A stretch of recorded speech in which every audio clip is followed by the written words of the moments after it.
벽서사우 여러분 반갑습니다. 주님의 은혜 가운데 여러분 모두 항상 건강하시고 매일매일 하나님의 평강이 벽산 공동체와 여러분 가정 가운데 함께 하시기를 기원합니다. 오늘의 본문 말씀 보시겠습니다. 시편 32편 7절에서 11절 말씀입니다. 주님은 나의 피난처, 나를 재난에서 지켜주실 분, 주님께서 나를 보호하시니 나는 소리 높여 주님의 구원을 노래하렵니다. 주님께서 말씀하신다. 내가 가야 할 길을 내가 너에게 지시하고 가르쳐 주마. 너를 눈여겨보며 너의 좋은 자가 되어주겠다.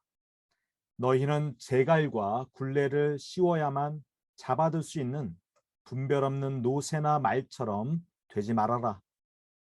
악한 자에게는 고통이 많으나 주님을 의지하는 사람에게는 한결같은 사랑이 넘친다. 의인들아, 너희는 주님을 생각하며 즐거워하고 기뻐하여라. 정직한 사람들아, 너희는 다 함께 기뻐 환호하여라. 아멘. 현대를 4차 산업혁명의 시대라고 합니다.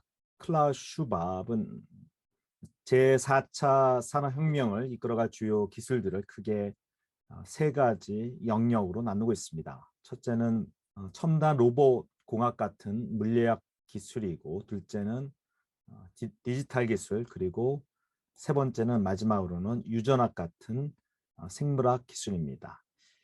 4차 산업혁명에는 이러한 세 가지 기술이 융합하여서 경제와 사회에 혁명적인 변화를 가져오고 있습니다. 이러한 4차 산업혁명 시대의 중요한 특징 중에 하나는 인공지능의 발전입니다. 인공지능과 관련하여 중요한 기술적 발전이 바로 로봇입니다. 현대의 로봇은 인공적인 지능을 가지고 스스로 판단한다고 합니다. 이러한 로봇이 사회에 필수적이 되었을 때 우리 미래는 어떻게 될 것인가에 대한 많은 이야기들이 있습니다. 이러한 이야기를 다룬 영화 중에 하나가 바로 아이 로봇이라는 영화입니다. 이 영화는 세계적으로 유명한 과학 소설가인 아이작 아시모프의 동명의 소설을 영화한 것입니다. 영화의 배경은 가까운 미래인 2035년의 미국 시카고입니다. 이 영화 전체를 꿰뚫는 주제는 로봇의 3원칙입니다. 이 로봇 3원칙은 다음과 같습니다. 첫째로, 로봇은 인간에게 해를 입혀서는 안 되며 위험에 처한 인간이 해를 입도록 방관해서는 안 된다. 두 번째 원칙은 첫 번째 원칙에 위배가 되지 않는 한 로봇은 인간이 내린 명령에 복종해야만 한다. 세 번째 원칙은 첫 번째와 두 번째 원칙에 위배가 되지 않는 한 로봇은 자신의 존재를 보호해야만 한다는 것입니다. 이 부분에 대한 설명이 영화 초반부에 나오는데 그 부분을 제가 잠깐 보여드리겠습니다.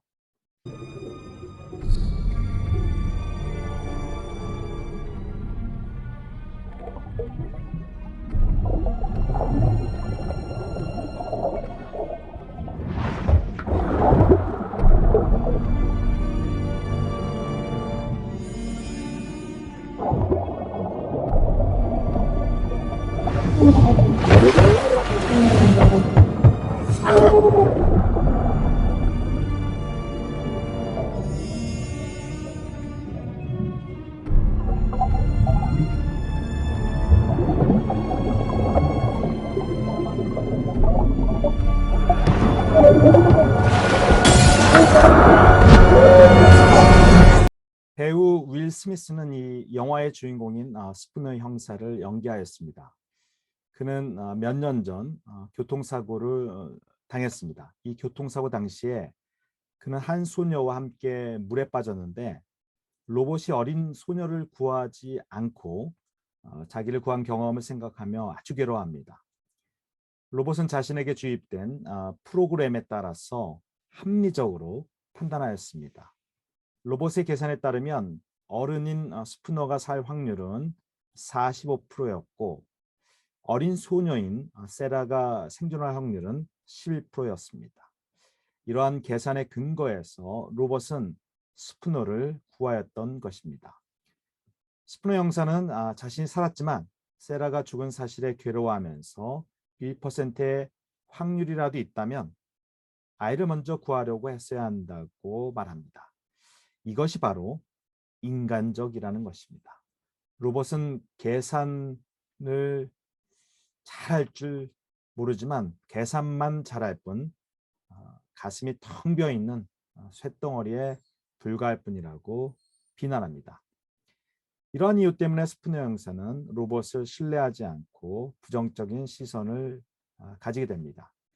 영화 전체적으로 로봇의 지능이 고도화되면서 인간을 지배하려고 합니다. 스푸너 형사는 이러한 음모에 맞서서 싸우는 이야기가 영화 전체적으로 그려지고 있습니다. 저는 이 영화를 보면서 프로그램화된 로봇과 하나님의 형상으로 만들어진 우리 인간의 차이에 대해서 생각을 해보았습니다. 인간은 동물도 아니고 인간은 로봇도 아니고 인간이 되는 가장 큰 특징은 바로 인간의 자유의지에 있습니다. 인간은 스스로 의지를 가지는데 그 의지가 자유롭다는 것입니다. 인간이 자유롭다는 것은 복된 것이면서 또한 이것은 문제거리가 됩니다. 창세기의 인간의 창조 이야기를 보면 하나님께서 선악과를 만드신 후 이렇게 말씀하셨습니다. 주 하나님이 사람에게 명하셨다. 동산에 있는 모든 나무의 열매는 내가 먹고 싶은 대로 먹어라. 그러나 선과 악을 알게 하는 나무의 열매만은 먹어서는 안 된다.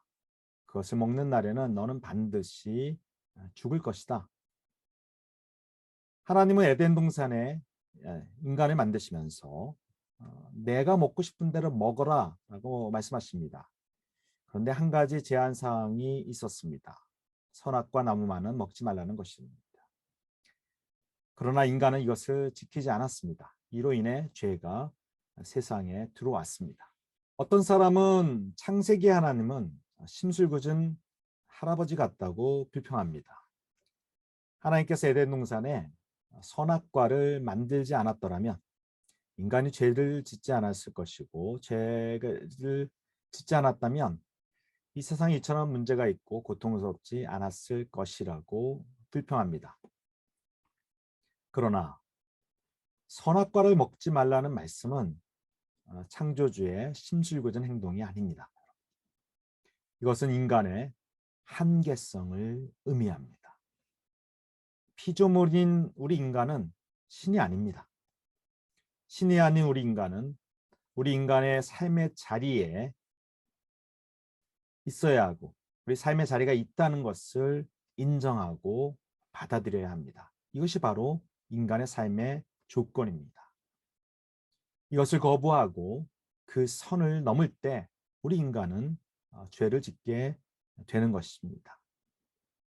그런데 이 이야기에서 더 중요한 점은 바로 하나님께서 인간에게 자유를 주셨다는 것입니다. 내가 먹고 싶은 대로 먹어라. 이 말씀은 우리 인간에게 자유롭게 살라는 말씀입니다. 우리 앞의 영화에서 본 로봇의 3원칙을 보았는데 이 로봇의 3원칙이라는 그런 프로그램과 달리 에덴 동산에서 인간은 프로그램화 되지 않았습니다. 1단계는 이렇게 행동하고 또 2단계는 이렇게 행동하고 또 3단계는 이렇게 행동하라고 하나님은 우리에게 말씀하지 않으십니다. 자유롭게 하라는 것입니다. 즉 인간은 로봇이 아니었습니다.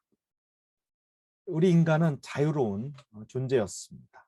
하나님은 우리 인간을 사랑하시고 또 우리 인간을 복되게 하셔서 로봇처럼 프로그램화하지 않고 코딩화하지 않고 자유롭게 살라고 하셨습니다. 그런데 이 자유롭게 한다는 것은 자유롭게 산다는 것은 책임이 있다는 것을 의미합니다. 프로그램에 따라서 행동하는 로봇에게 우리는 책임을 요구하지 않습니다. 자유롭게 행동하는 인간에게 우리는 책임을 요구합니다. 인구가 2명만 있었던 에덴 동산과 달리 시간이 지남에 따라서 가족이 생기고 또 사회가 만들어지고 국가가 형성이 되고 또 그 국가 간에 분쟁이 생기고 또 경제가 발전을 하고 또 그 속에 기업과 같은 고도화된 조직이 생겨남에 따라서 인간의 자유에 요구되는 책임은 여러 가지로 복잡해지게 됩니다. 이런 점에서 예수 그리스도를 믿는 신앙인의 책임도 복잡해지는 것 같습니다. 그러나 신앙적인 관점에서 하나님에 대한 인간의 책임은 어떻게 보면 아주 간명합니다. 아주 간단합니다. 하나님의 의지에 우리의 의지를 맞추는 것입니다. 하나님의 뜻에 따라 살아가도록 우리의 뜻을 정하는 것입니다. 이런 점에서 예수님은 우리에게 가장 좋은 모범을 보여주셨습니다. 내 뜻대로 하지 마시고 하나님의 뜻대로 해 주십시오. 라고 기도하면서 하나님의 뜻을 따르고자 힘과 정성을 다하셨습니다. 이것이 바로 자유롭게 피조된 우리 인간이 우리 하나님을 따르는 태도입니다. 오늘의 본문 시편 32편에서 주님께서 우리에게 이렇게 말씀하셨습니다. 너희는 제갈과 굴레를 씌워야만 잡아둘 수 있는 분별 없는 노새나 말처럼 되지 말아라. 짐승이 말을 듣지 않고 멋대로 하려고 할 때 우리는 제갈을 물리고 굴레를 씌우게 됩니다. 자유가 없는 것입니다. 우리 하나님은 제갈과 굴레로 단속해야만 말을 듣는 그런 사람들의 삶을 결코 기뻐하지 않으십니다. 그런 신앙인의 삶을 결코 즐거워하지 않으십니다. 로봇과 마찬가지로 제갈과 굴레로 단속된 노새나 말은 자유롭게 선택하지 못합니다. 그렇기 때문에 이들이 하는 행동과 결정은 하나님을 기쁘게 할 수 없습니다. 우리 인간은 자유롭게 판단하고 결정할 수 있는 피조물입니다. 하나님의 선한 뜻으로 나갈 수도 있고 하나님의 뜻을 거스를 수도 있습니다. 우리가 자유로운 삶 속에서 우리의 뜻을 하나님의 뜻에 맞추어 살아갈 때 하나님께서 그 삶을 기쁘게 받으십니다. 또 그러한 삶을 사는 우리만이, 그런 삶을 사는 사람만이 오늘의 본문 말씀처럼 우리 주님이 나의 피난처요, 나를 재난에서 지켜주시는 분이시요, 나를 보호하시는 분이심을 마음속 깊은 곳에서 영혼과 다 함께 고백할 수 있는 것입니다. 벽선사회 여러분, 하나님은 우리를 프로그램화된 대로 행동하는 로봇으로 만들지 않으시고 자유롭게 살아가고 자유롭게 결단하는 인간으로 지으셨습니다. 자유로울 때 주님의 뜻을 깨닫고 주님의 뜻대로 살아갈 때 하나님은 가장 기뻐하십니다. 그러한 신앙인의 삶을 살아가는 여러분 되시기를 주님의 이름으로 기원합니다. 우리 함께 기도하시겠습니다. 사랑과 은혜의 주 하나님, 저희 벽산 사우들 주님의 놀라운 은혜 가운데 자유롭게 그렇게 살아갈 수 있는 귀한 은총을 허락하여 주심을 참으로 감사를 드립니다. 오늘의 본문 말씀처럼 저희들 제갈과 굴레를 물려야만 잡아둘 수 있는 분별 없는 노새나 말 같은 그런 인생 되지 않도록 저희를 인도하여 주시옵소서. 저희에게 자유가 주어졌을 때 하나님의 뜻에 더욱 순종하는 그런 인생, 그래서 더욱더 칭찬받는 그런 인생 되도록 주님 저희와 함께하여 주시옵소서. 그러한 신앙 가운데 우리 벽산이 더욱더 아름다운 공동체 되도록 주님 은총을 베풀어 주시옵소서.